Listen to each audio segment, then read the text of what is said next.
Nigeria secures $500 million World Bank loan to boost economic resilience. Haiti recovers a 4.85 billion US dollars, equivalent to 9.33 trillion naira from oil and gas companies. Oil prices ease despite Trump warning of possible tariffs on Russian buyers. Japan's Nikkei slumps over 3% as fresh Trump tariffs due this week keep investors jittery. And on the program, we will be focusing on the new era for Nigeria's capital market, unlocking economic growth. And we have in the studio the Director General of the SEC, Dr. Emomotimi Agama. He will be joining us later in the conversation. The program is Business Express, reaching you from Abuja, Nigeria's capital. I am Benny Adams, your guide.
Well, it's still Salah celebrations, but business continues. And we start by telling you that in a bid to tackle pressing economic challenges, Nigeria has secured a $500 million loan from the World Bank to support its community action for resilience and economic stimulus program.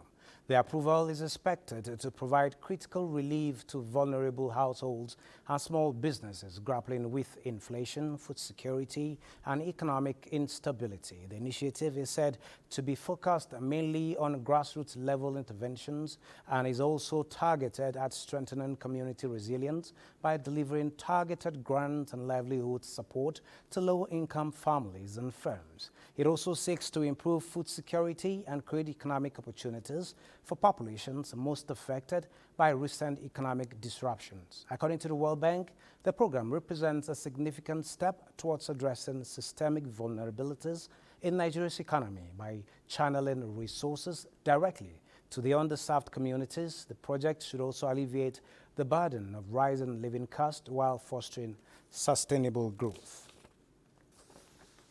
Now, amid government's search for extra revenue sources to fund budgets, the Nigeria Extractive Industries Transparency Initiative, NATI, has announced the recovery of $4.85 billion from unpaid liabilities owed the federal government by the oil and gas companies. Briefing the media in Abuja, the Executive Secretary of NATI, Dr. Oji Ogbonnaya says the recovery is part of the total $8.26 billion US dollars identified in NATI's 2021 oil and gas audit report. Despite this progress, Oji noted that unresolved financial liabilities remain a major concern, with $6.175 billion US dollars and 66.378 billion naira in liabilities disclosed in the 2023 industry reports. He says if converted to naira, the liabilities would amount to 9.33 trillion naira, exceeding the federal government's total budget, agriculture and food security, and that the liabilities could cover approximately 72% of the federal government's budget deficit for 2025. To this end, NATI is urging relevant government agencies, including the Federal Inland Revenue Service and the Nigerian Upstream Petroleum Regulatory Commission, to take stronger enforcement actions against defaulters and adopt more stringent measures to prevent future revenue leakages. NATI recognizes the urgent need for transparency in these transactions to protect national interests, national assets, host community concerns, address host community concerns, and sustain revenue flows. Aji adds that while the push is on, challenges of institutional constraints, funding limitations, and resistance to change are visible. Hence, the need for collective support from stakeholders to ensure that Nigeria's oil, gas, and mining revenues are managed prudently for the benefit of all citizens. The job to be done cannot be done by IT alone. We need the industry, we need government, we need the civil society, and we need the media to forge ahead. So observing governance issues that are either not done or being done or ignored in the sector, Nigeria cannot be held completely liable. We are all in this together.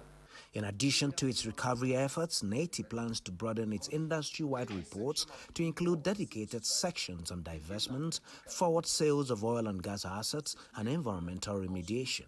This move, he says, aims to strengthen transparency and accountability in the extractive sector.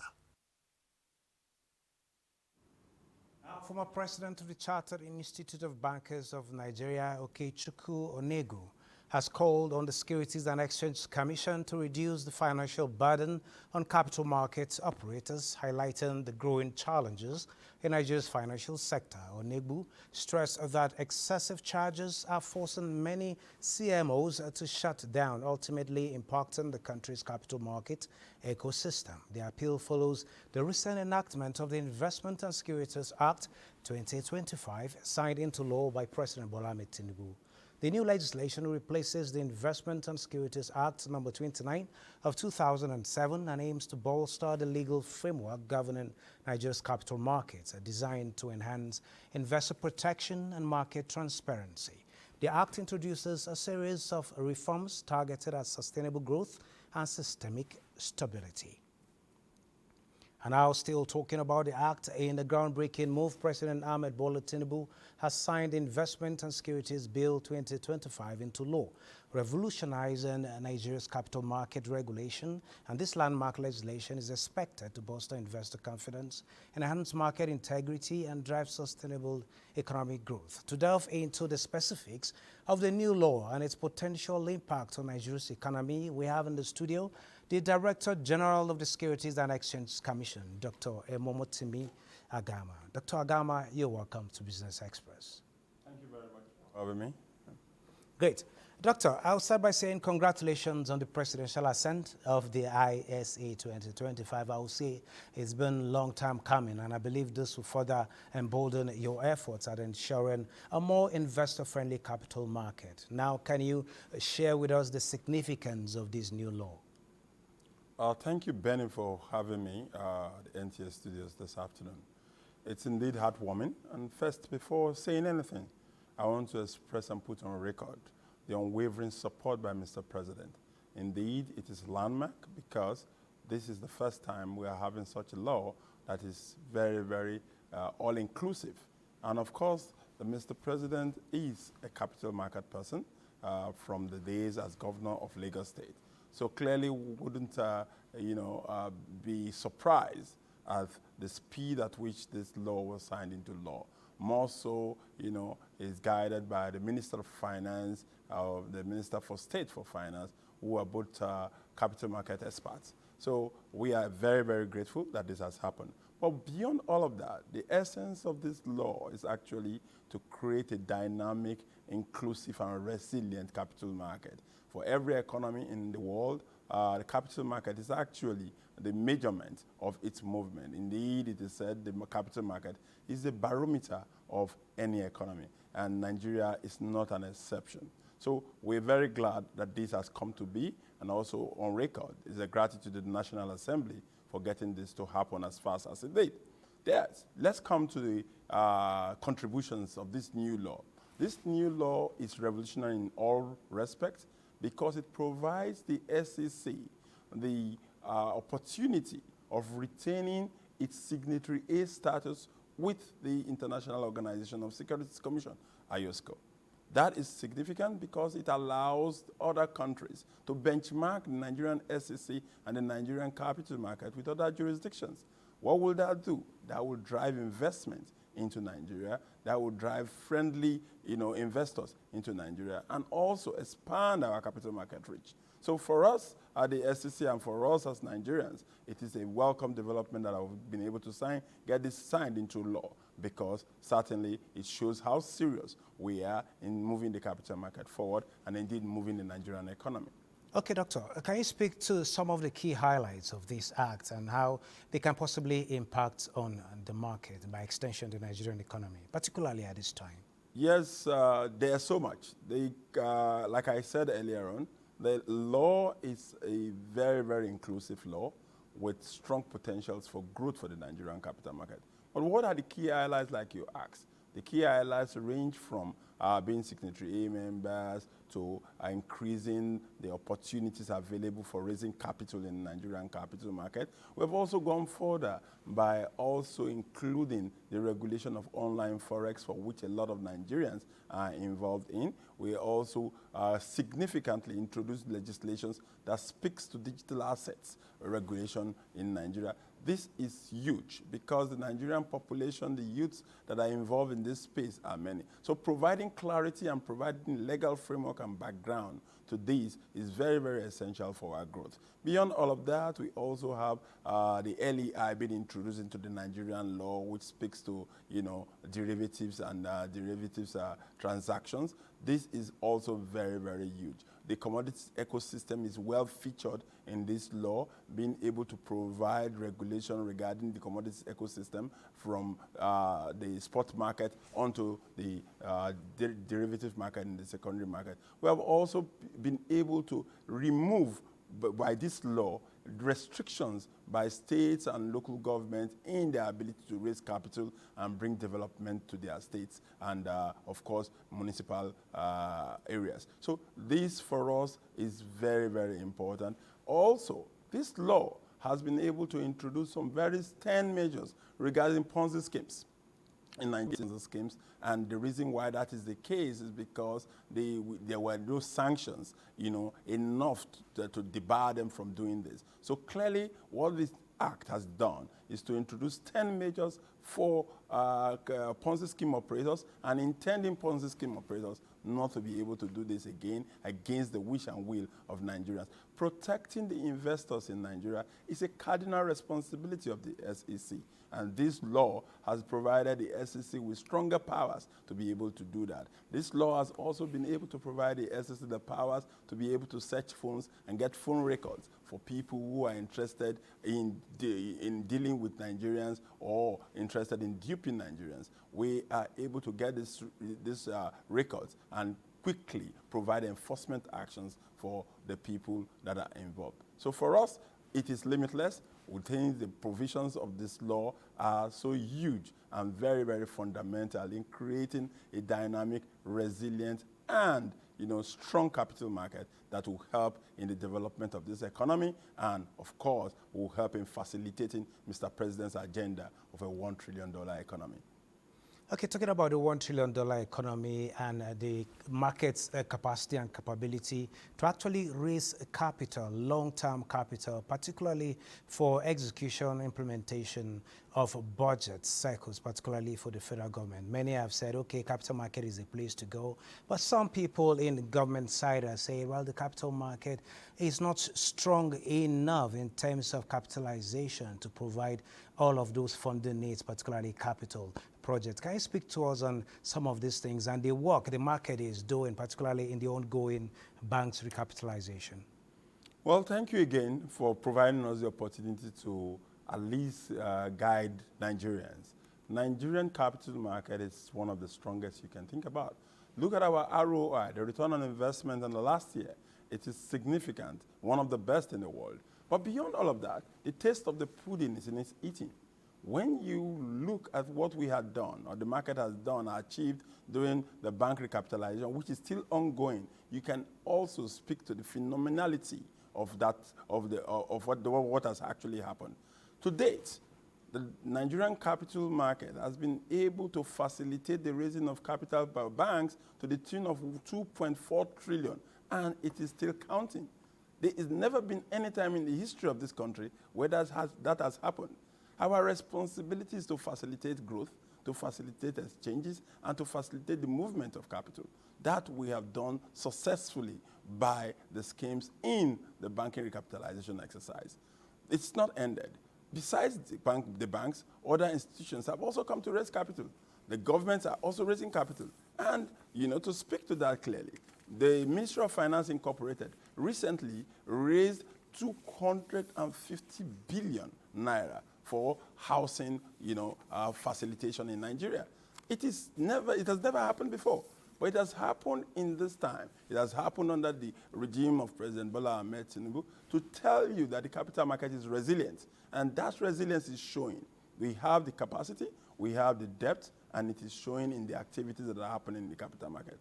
To speak to market capitalization, Yes. we have moved from, what it was to over 65 trillion naira. That is to tell you the strength of the Nigerian capital market, and we're no doubt that it will move forward. Okay, good to know that. Now, at this point, the NNPC has finally indicated a readiness to allow Nigerians the opportunity of ownership by listing in the capital market. What's your take on this move, and what should the public expect? Well, I would say here that the SEC is yet to receive that application, but it is a most welcome development. Democratizing wealth to Nigerians is a fundamental principle of growth. And for the NNPC to come to the market shows the spirit of transparency and good governance that this government, the government of President Bola Ahmed Tinubu, is instilling in Nigerian companies and Nigerian institutions. So the coming of the NNPC to the Nigerian capital market to be listed on our exchange is one of the greatest achievements that will ever happen in this regime. So we welcome them. The SEC is available to assist. We're going to cooperate to make sure that that exercise is seamless and smooth. What has happened in the banking recapitalization, where we introduced the e-offerings and other dynamic processes to help to make sure that raising capital in this market is seamless, the investors are properly protected, and all of the issues around getting them to understand the processes are all laid out, is something that the SEC is able and willing to do at any point in time. So we encourage the NNPC, because Nigerians are actually waiting for the NNPC. To be part of it is going to be history, and that is history in the making. Okay, great. Dr. Agama, I know before this act, the moment you assumed office, there's been a whole lot of reforms ongoing. Now, can you tell us the SEC's plans to ensure a seamless transition into the new regulatory framework, or is it just a continuation of what you've been doing before now, particularly in the crypto space? Well, the truth about it is that we had started before now, and we have gotten the nod of the president to do what we have done. We introduced what we call the ROI, which is the regulatory incubation, and the ARIP, accelerated regulatory incubation. Those are processes for which we onboard, companies that are in the digital space. And the law that has just been passed significantly has introduced in clear terms the regulatory powers of the SEC on the digital space. That is critical. Why is that critical? Also, the introduction of that part of the provision of the law has given us a booster to our exit from the FATF grey list. So this law is huge in terms of its effect and its contribution to national economic development, national economic emancipation, and, of course, to bringing Nigeria to the front light of digital regulation. So for us at the SEC, we believe that it is time. It is time for us to take advantage of the opportunities that have been created by this government in making sure that the capital market is a great place to be and a great place to invest. And so we invite everyone that is interested in democratizing wealth and growing wealth to be part of the capital market. Thank you very much, Dr. Omomotimi Agama, for sharing your thoughts with us at this particular point in time. I think this is heartwarming, particularly for some of us who still aspire to increase our volume of stocks in the Nigerian capital market. Now, over to you, Olenka Ojo, for a summary on how stocks fared in the last week. Can you give us an update, please?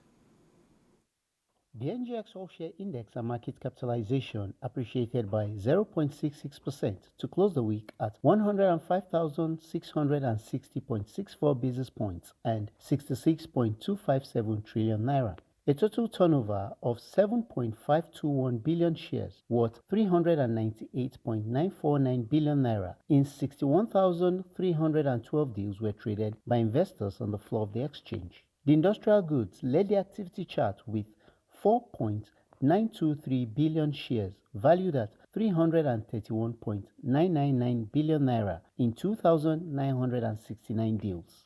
The financial services industry followed with 2.092 billion shares worth 31.744 billion naira in 32,421 deals. While the third place was the services industry with a turnover of 198.775 million shares worth 788.669 million naira in 3,450 deals. Trading in the top three equities were Lafarge Africa plc, Sovereign Trust Insurance plc, and Curtis plc, and accounted for 5.546 billion shares worth 332.381 billion naira in 1,300 deals. A total of 35,245 units of ETPs valued at 5.872 million naira were traded in 64 deals. For bonds, a total of 51,072 units valued at 47.530 million naira were traded in 43 deals. On summary of price changes, 43 equities appreciated in price during the week, 36 equities depreciated in price, while 71 equities remained unchanged. Olayinka Ojo for Business Express. Thank you, Olayinka there. Now, Asia Pacific markets plunged Monday ahead of the U.S. President Donald Trump's fresh round of tariffs expected later in the week. It's over to you, Moplan. Can we know how the market is looking like, though it is a holiday here and other parts of the world? Yes, Benny, it's a red trading day for stocks around the globe this Monday. European markets traded sharply lower this Monday as investors braced for President Donald Trump's fresh round of tariffs expected within this week. Germany's DAX depreciated by 1.78%, Britain's FTSE depreciated by 1.34%, and the CAC 40 of France went down by 1.82%. In Asia, markets plunged ahead of Trump's tariff as well, with Japan's Nikkei 225 entering correctional territory. We have it down as much as 4.05%. The Shanghai Composite of China went down 0.46% to close at 3,335.75 basis points. The Hang Seng Index of Hong Kong also plunged by 1.31% to close the day at 23,119.58 basis points. U.S. stock futures also fell Monday as traders looked ahead to what is tagged Liberation Day for clarity on President Trump's tariff plans. The Dow Jones Industrial Average went down, of course, by 0.67%. The S&P 500 and the Nasdaq Composite were also down at 1.06% and 1.47%. Many African markets are closed for the Eid al-Fitr holidays, but African markets followed suit in red as we see South Africa's JSE Africa Top 40 depreciating by 0.78% and Namibia's All-Share Index down by 1.60%. Other markets are closed for the holiday. That's it on the global market update. Back to you, Benny. Thank you, Moplan. And this is where we end this edition of Business Express. We value your feedback, so keep the comments, observations, and suggestions coming. Be informed that all previous episodes are available on YouTube and other social media platforms. Business Express returns tomorrow, Tuesday at 9:30 a.m.